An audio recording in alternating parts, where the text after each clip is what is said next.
Днес, заедно с първото кафе, искам да ви подаря нещо по-различно от обикновена картичка.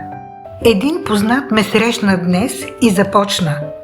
Знаеш ли какво чух за нашия общ приятел? Спрях го и му казах.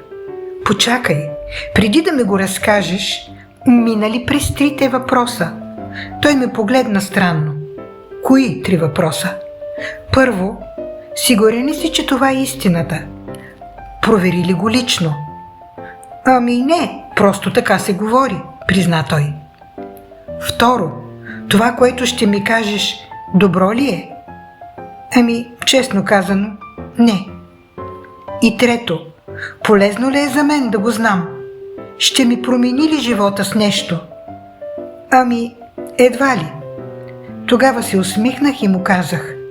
Виж сега, ако това, което искаш да ми кажеш, не е вярно, не е добро и дори не ми е полезно, защо изобщо ми го казваш?